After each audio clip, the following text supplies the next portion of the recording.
Espresso में आपको एक बार फिर से खुशामदीद। अब बात करेंगे अवामी मसाइल की। माशी अदादोशुमार तो बेहतर होने के बावजूद महंगाई की शरह रोज बरोज बढ़ रही है और रोजमर्रा इस्तेमाल की चीज़ों के हवाले से बात की जाए, चाहे वो खाने पीने की अशाएं, कीमतों में मुसलसल 5वें हफ्ते में भी इजाफा देखने में आया है। यूटिलिटी स्टोर्स की बात की जाए तो महंगाई की नई लहर आ चुकी है।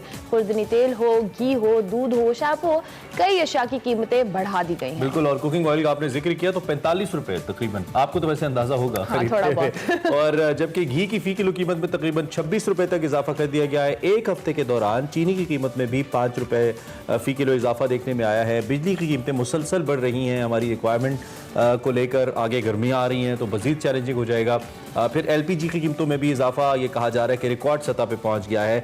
हुकूमत का ये दावा है कि मैक्रो लेवल के ऊपर जो आदाद शुमार है वो बेहतर हो रहे हैं और मईशत मुस्तहकम हो रही है। अवाम ने घबराना नहीं है, अवाम सब्र करें। सब्र का फल तो बहुत मीठा होता है, लेकिन वो फल पता नहीं उस दरख्त के साथ लग नहीं रहा है। गवर्नमेंट कह रही है सम्राट जल्दी पहुंचेंगे और वो फल आते हैं अभी शायद रस्ते में। खैर, दूसरी जानिब FATF के इजलास की हमने कल भी बात की थी। वर्चुअल इजलास जारी है।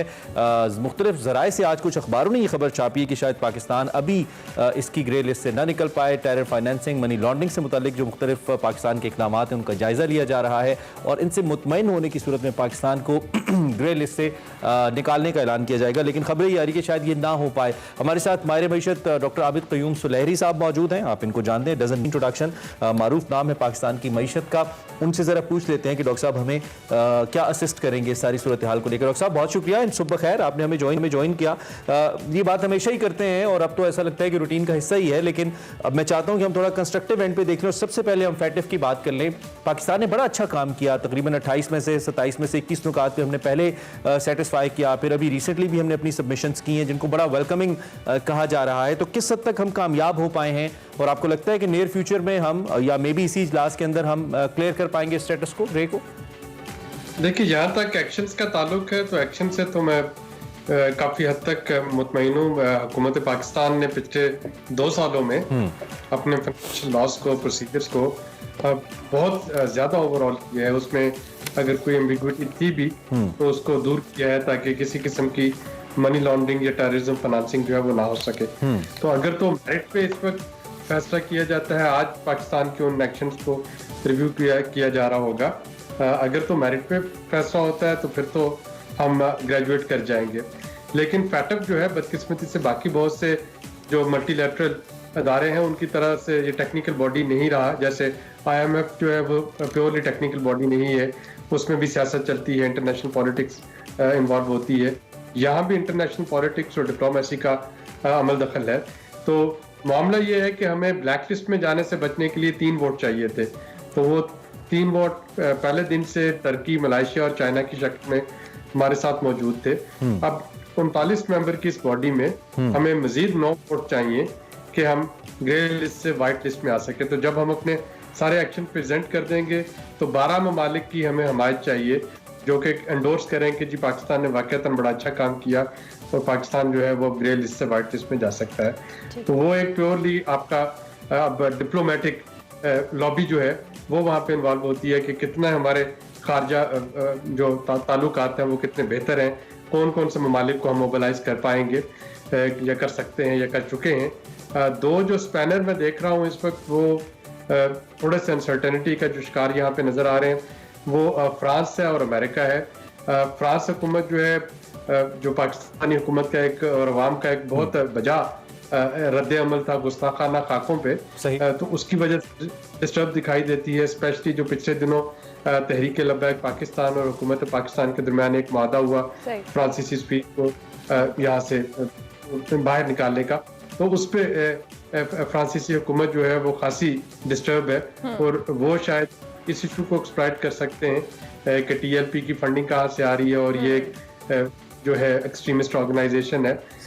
और अमेरिका जो है वो थोड़ा सा डिस्टर्ब है डैनियल पर मर्डर केस के जो मरकजी मुलजिम है उमर शेख, उनकी बरीयत पे उस पर वो डिस्टर्ब है। तो ये 2 ऐसे इशू होंगे जो कि चैलेंजिंग हो सकते हैं। अच्छा डॉक्टर साहब, एक यहाँ पे बड़ा कलीदी सवाल है कि FATF जैसे इदारे भी भले कि वो सियासी हैं, आपने खुद भी कहा और हमें भी मालूम है कि उस पर पॉलिटिकल इन्फ्लुएंस मौजूद है। जो इंटरनेशनल मॉनिटरी फंड है या वर्ल्ड बैंक जैसे फाइनेंशियल इदारे हैं, इनके प्रोग्राम्स भी रीस्ट्रक्चरिंग के लिए ही होते हैं ताकि मईशत को रीस्ट्रक्चर किया जाए, इसकी खामियों को दूर किया जाए। हम 12 IMF के पास भी जा चुके हैं, हम पे फैटिफ की तलवार भी लटकी रहती है, उसके बावजूद भी हम अपनी इकॉनमी को आज तक उस तरीके से रीस्ट्रक्चर नहीं कर पाए, ना ही बड़े पैमाने पे कोई इकदाम ले पाए हैं जिससे हम इस डायमेंशन को ठीक कर ले जो कि मुसलसल हमें डबोए रखती है और पाकिस्तान कर्जों से नहीं निकलता।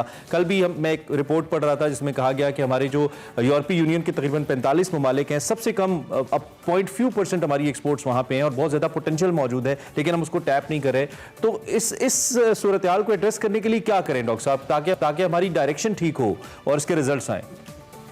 देखिए, पेंडेमिक के सीजन में मेरा ख्याल है मैं थोड़ा सा इसको एनालॉजी देता हूँ मेडिसिन की। IMF हो या वर्ल्ड बैंक हो, एक तो ये है कि जो आपने जिन स्ट्रक्चरल रिफॉर्म की तरफ इशारा किया वो तो हमें करनी ही करनी है।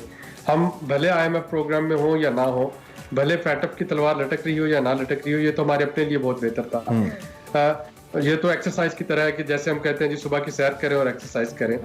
अब हमारे साथ हुआ ये कि IMF में जाते हैं, IMF हमें कुछ प्रिस्क्रिप्शन देती है जस्ट लाइक एंटीबायोटिक, हम 2 डोजेज लेके उसके बाद उसका इस्तेमाल छोड़ देते हैं और अगली दफा उससे ज्यादा हाई पोटेंसी पे जाना पड़ता है। तो अगर आप पिछले 22 जो प्रोग्राम है पाकिस्तान जिनमें एंगेज रहा है IMF के साथ, तो तकरीबन उसका एक जैसा ही था। वो बता रहे थे कि आपके पब्लिक सेक्टर एंटरप्राइजेस के लॉसेस बहुत बढ़ रहे हैं, वो बता रहे थे आपका एनर्जी के लॉसेस बड़े अनसस्टेनेबल हो रहे हैं, वो बता रहे थे कि आपकी टैक्स टू GDP रेशो बेहतर होने वाली है, वगैरह वगैरह। तो हम थोड़ी सी अधूरी खुराक इस्तेमाल करके उसके बाद दोबारा से अपनी पहली रूटीन पे आ जाते थे। और हमें मालूम है कि अगर आप मेडिसिन का इस्तेमाल या तो किसी डॉक्टर पर ट्रस्ट करें या ना करें, तो हमारी हालत ये होती है कि 2 कश्तियों में सवार होते हैं और उन 2 कश्तियों में सवार होने की वजह से ना तो हम उसके मुज़र असरात तो हम बर्दाश्त कर रहे होते हैं, लेकिन जो उसके जो पॉजिटिव नताइज हासिल होना होते हैं वो संभव में नहीं मिलते, और इस दफा भी यही हो रहा है। उस तक पहुंचते ही नहीं है सब। अब चूंकि हम महंगाई को भी डिस्कस कर रहे थे, तो हम एक तरफ तो हुकूमती दावे सुनते रहते हैं कि माशी अदाद-ओ-शुमार में बेहतरी आ रही है, मईशत मुस्तहकम हो रही है, लेकिन स्टिल महंगाई में मुसलसल इजाफा हो रहा है। क्या कहेंगे इस हवाले से?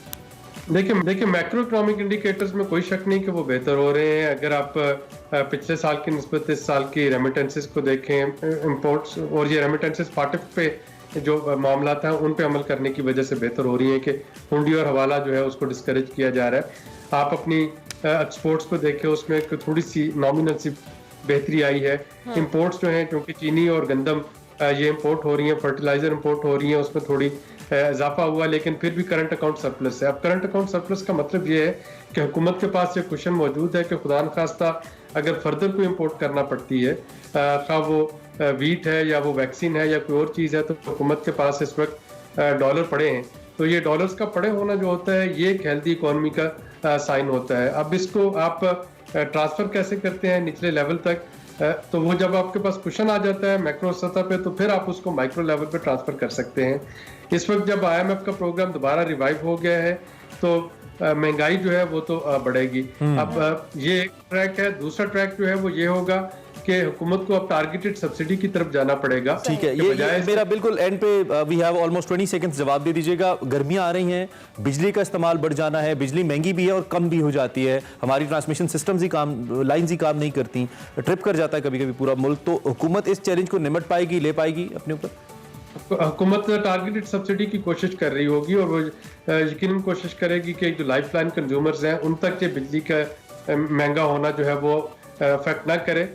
लेकिन बाकी कंज्यूमर जो होंगे, अगर स्पेशली हम नेपरा को जो इंडिपेंडेंस मिल जाती है, ऑटोनॉमी मिल जाती है जो कि IMF की डिमांड है, और सेनेट इलेक्शन के बाद हुकूमत का इससे शायद एक्सक्यूज नहीं रहेगा लेजिस्लेशन करने में, तो फिर बिजली महंगी होती हुई देख रहा हूँ। इम्कान है। बहुत शुक्रिया डॉक्टर आबिद सुलेरी हमारे साथ मौजूद थे। हमारे मईशत हमें ओवरऑल सिचुएशन पर उन्होंने तजिया भी दिया। अभी हमें एक ब्रेक लेनी है, ब्रेक के बाद हाजिर होंगे। आप देखते रहिए एक्सप्रेस।